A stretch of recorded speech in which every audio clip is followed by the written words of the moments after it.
नमस्ते विद्यार्थी मित्रांनो, यशाची पावले ह्या आपल्या यूट्यूब चॅनलवरती आपल्या सर्वांचं स्वागत आहे। शिक्षक भरती प्रक्रिया 2025 ह्यामध्ये सेकंड फेजची शिक्षक भरती प्रक्रिया सुरू झालेली आहे। आपल्याला प्रेफरन्स जनरेट करण्यासाठी सुविधा देण्यात आलेली आहे। वेगवेगळ्या संस्था त्यामध्ये आपल्याला भरायच्या आहेत। हे प्रेफरन्स जनरेट करत असताना काही आपल्याला अडचणी येत आहेत किंवा काही विद्यार्थ्यांना OTP वगैरे येत नाही आहेत लॉग इन करताना, तर त्यासाठी अडचणीसाठी आणखीन एक नोटिफिकेशन आलेली आहे। आज 28/4/2025 रोजी आज नोटिफिकेशन आणखीन एक आलेली आहे। ती नोटिफिकेशन काय असणार आहे, त्यामध्ये त्या अडचणीसंबंधी आपल्याला कोणती उपाययोजना त्यांनी सांगितलेली आहे, ह्या सर्व गोष्टींची आजच्या व्हिडिओच्या माध्यमातून आपण आढावा घेणार आहोत। तत्पूर्वी चॅनलवरती तुम्ही जर नवीन आला असाल तर चॅनलला सबस्क्राईब करायला विसरू नका। सबस्क्राईब केल्यानंतर बेल आयकॉन देखील प्रेस करा, त्यामुळे तुम्हाला शिक्षक भरती संबंधी किंवा नोकरी संबंधी जे नवनवीन अपडेट्स येतात ते मिळण्यास पडदेशी तुम्हाला अपडेट मिळून जातील। त्यामुळे चॅनलला सबस्क्राईब करा। व्हिडिओ आवडला तर व्हिडिओला लाईक करा, कमेंट करा व इतर मित्रमैत्रिणींपर्यंत शेअर करा। तसेच व्हिडिओ शेवट पण पाहायला विसरू नका। प्रक्रिया समजून घ्या, ज्या सूचना आहेत त्या व्यवस्थित समजून घ्या, त्यानंतरच आपण प्रेफरन्स भरायला सुरुवात करायची आहे। आणखीन प्रेफरन्स भरत असताना काही अडचणी आल्या तर त्या आपल्या एजोपवित्र हे जे ईमेल ID त्यांनी दिलेला आहे आपल्या शिक्षण संचालक कार्यालयाचा जो, त्यावरती आपल्याला त्या मेल करायचा आहे। ह्या सर्व सूचना ज्या आहेत त्या आपण आता पाहूया, काय सूचना आहेत त्या। चला तर व्हिडिओला सुरुवात करूया। आता पाहू शकता आज 28/4/2025 रोजी ही सूचना आलेली आहे। तर सूचना काय काय बघूया। उमेदवारांसाठी प्राधान्यक्रमाबाबत सर्वसाधारण सूचना देण्यात आलेल्या आहेत। काही सूचना दिल्या आहेत, आता ह्यापूर्वी देखील सूचना दिल्या होत्या, त्या आपण मागील व्हिडिओमध्ये पाहिलेल्या आहेत। तुम्ही जर नवीन चॅनलवरती आला असाल या व्हिडिओच्या माध्यमातून तर त्या सूचना पाहू शकता तुम्ही। आपण विस्ताराने त्या सूचनांचा आढावा घेतलेला आहे।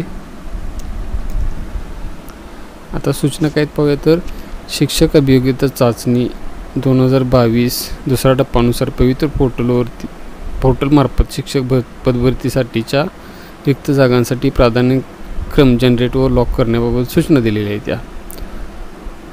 आता पहिली सूचना काय आहे तर पाहूया आपण।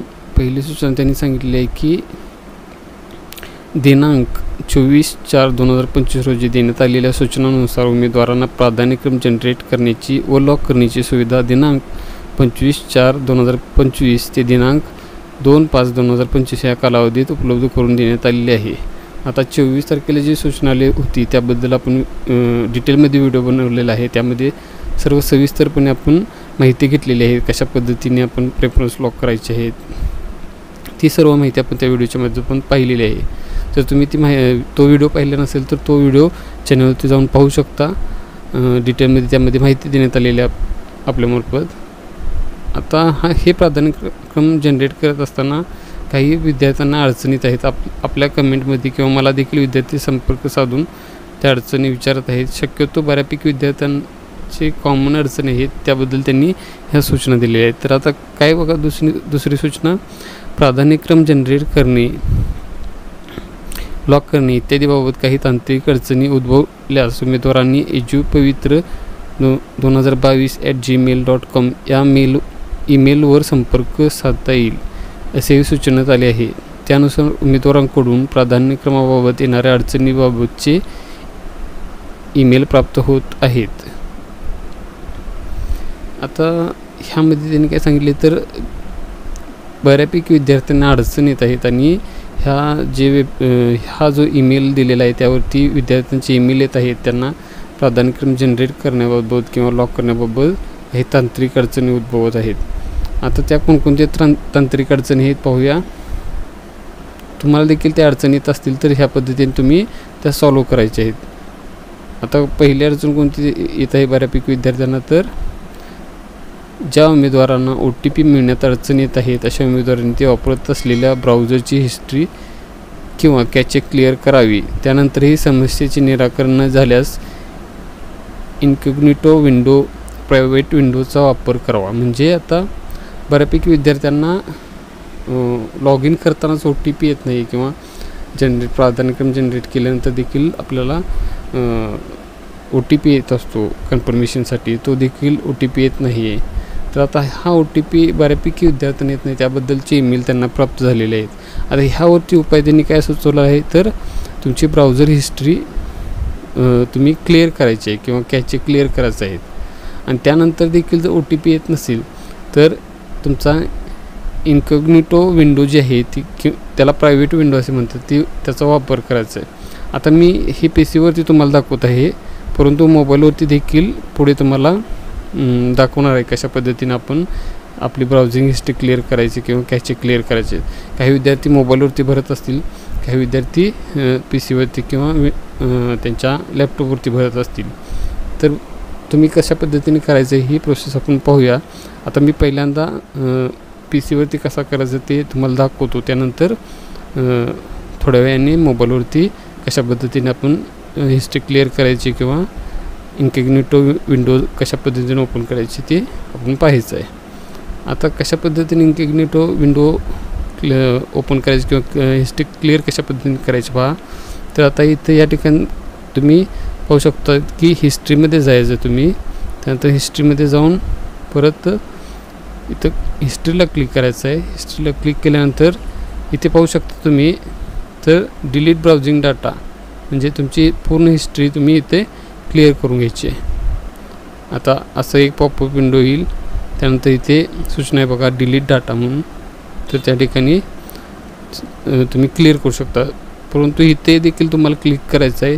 इथे तुम्हाला लास्ट आवर किंवा 24 तासापूर्वीची, 7 दिवसापूर्वीची किंवा 4 वीक्स असं त्यापैकी आपण ऑल टाईमचं निवडायचं आहे. ऑल टाईमचं निवडल्यानंतरच डिलीट डाटा करायचा आहे. तर तो डाटा आपला डिलीट झालेला आहे, आपली हिस्ट्री क्लिअर झालेली आहे अशा पद्धतीने. आता मोबाईलवरती कसं करायचं ते आपण पाहूया. तुम्हाला सुरुवातीला काय करायचं, तर तुमचा मोबाईल हा रोटेट करायचा आहे. त्यानंतर तुम्ही डेस्कटॉप मोडवरती तुम्ही हा फॉर्म भरायचा. जर मोबाईलवरती भरत असेल तर आणखीन तुमचं जे इंटरनेट कनेक्शन जे असणार आहे ते देखील स्टेबल असणे गरजेचं आहे. 5G कनेक्शन वगैरे असेल तर तुम्ही भरू शकता, फास्टमध्ये तुम्हाला भरता येईल ते. तर तुम्ही काय करायचं आहे, ते तुमचे जे पोर्टलची आता वेबसाईट आली ती क्लिक करायची आहे. त्यापूर्वी आपण हिस्ट्री आणि कॅचे कशी क्लिअर करायची ते पाहूया. आणखीन इन्कॉग्निटो मोड कसा ऑन करायचा ते देखील पाहूया.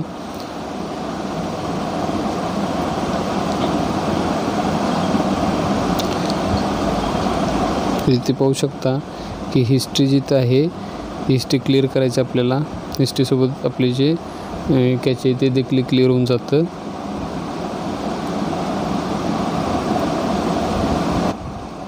हिस्ट्री क्लिअर करत असताना पाहूया. आता इथे डिलीट हिस्ट्रीचा ऑप्शन येतो, त्यामध्ये ऑल टाईमची जी हिस्ट्री आहे ती आपण डिलीट करायची आहे. इथे ही हिस्ट्री आपली डिलीट झालेली आहे. त्यानंतर पाहू शकता की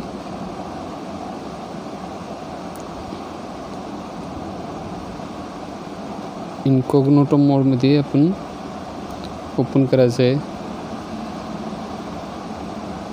या पद्धतीने. आता ही झाली हिस्ट्री क्लिअर करण्याची. आता आपण प्रायव्हेट विंडो कशी ओपन करायची आहे, तर हा जो इन्कॉग्निटो मोड आहे तो कसा ऑन करायचा आहे तर तो देखील पाहूया आपण. इथे असते बघा न्यू विंडो असते, न्यू टॅब असतं, त्याखाली न्यू इन्कॉग्निटो विंडो असतो, तो ओपन करायचा आहे. हा ओपन केल्यानंतर ह्यामध्ये आपण पवित्र पोर्टल म्हणून टाकून आपण त्या वेबसाईटवरती जाऊ शकतो.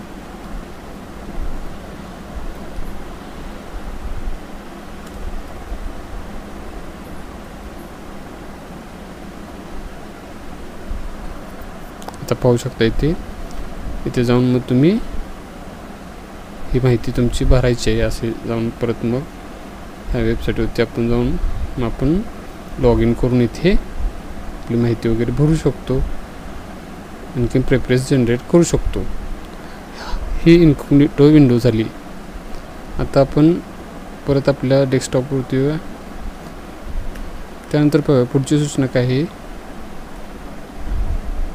पुढची सूचना आहे की पवित्र पोर्टलवर प्रसिद्ध झालेल्या जाहिरातीमध्ये रिक्त असलेली पद इयत्तांचा गट, उदाहरणार्थ इयत्ता 1ली ते 5वी, 6वी ते 8वी, 9वी ते 10वी, 11वी ते 12वी व DED कॉलेज शिक्षक, अध्यापनाचे विषय, अध्यापनाचे माध्यम, आरक्षण, समांतर आरक्षणासह इत्यादी बाबी एकत्रितपणे विचारात घेऊन उमेदवारांना प्राधान्यक्रम जनरेट होत आहेत। उमेदवारांनी पवित्र पोर्टलच्या होम पेजवरील डाउनलोड मेनू अंतर्गत प्रसिद्ध करण्यात आलेल्या जाहिरातींचे अवलोकन करावे। त्यामधील आरक्षण व विषय यांच्यासह वरील सर्व बाबींचा एकत्रित विचार करून आपण पात्र असूनही काही तांत्रिक बाबीमुळे प्राधान्यक्रम जनरेट होत नसल्यास उमेदवारांनी यापूर्वी जनरेट केलेले प्राधान्यक्रम डिलीट करून नव्याने प्राधान्यक्रम जनरेट करावे। जनरेट केलेले प्राधान्यक्रम डिलीट करून नव्याने प्राधान्यक्रम जनरेट करण्याची संधीची मर्यादा आता असणार नाही। म्हणजे पाहू शकता की ते काय सूचना दिल्या तर ह्यापूर्वी काय होतं तर 3 वेळाच आपल्याला संधी होती प्राधान्यक्रम जनरेट करायची आणखीन डिलीट करायची, आपण मागील व्हिडिओमध्ये पाहिलेलं आहे। परंतु आता प्राधान्यक्रम जनरेट करणे किंवा डिलीट करणे याची मर्यादा आता नसणार आहे। आता हे जे प्राधान्यक्रम जनरेट करत असताना तुमची जी शैक्षणिक पात्रता आहे त्या शैक्षणिक पात्रतेनुसारच तुम्हाला प्राधान्यक्रम येणार आहेत। मग त्यामध्ये इयत्ता 1ली ते 5वीचे प्राधान्यक्रम वेगळे असतील, 6वी ते 8वीचे वेगळे असतील, 9वी ते 10वीचे, 11वी 12वीचे आणखीन DED कॉलेजचे, तुमची जी एवढी शैक्षणिक पात्रता आहे त्याप्रमाणे तुम्हाला प्राधान्यक्रम येतील। तुमचे विषय असतील, अध्यापनाचे माध्यम असेल, आरक्षण, समांतर आरक्षण, ह्या सर्व बाबींचा एकत्रितपणे विचार करूनच प्राधान्यक्रम जनरेट होत असतात। आणखीन तुम्ही हे प्राधान्यक्रम जनरेट केल्यानंतर तुम्हाला जे प्राधान्यक्रम आलेले आहेत त्याचं कन्फर्मेशन तुम्ही कुठं करायचं आहे तर तुम्ही जायचं आहे आपल्या मेन होम पेज आहे, होम पेजवरती गेल्यानंतर इथे पाहू शकता की हे इथे ॲडव्हर्टाईज आहेत प्रत्येक संस्थांच्या, म्हणजे विथ इंटरव्ह्यूचे आहेत, विदाऊट इंटरव्ह्यूचे आहेत, ह्या सर्व संस्थांच्या जाहिराती तुम्ही डाउनलोड करून क्रॉस चेकिंग करायचे। तुम्ही असं क्लिक करून तुम्ही पाहू शकता डाउनलोड झालेले तिथं आता इथं डाउनलोड होत आहे। आता त्या ज्या संस्था तुमच्या येतील इथं प्राधान्यक्रम तुम्हाला जे येणार आहेत तर ते तुम्ही क्रॉस व्हेरिफिकेशन करायचे आहेत, म्हणजे तुमचे जे आरक्षण आहे, तुमचं जे विषय आहे त्यासंबंधी त्या संस्थेमध्ये जागा आहे का,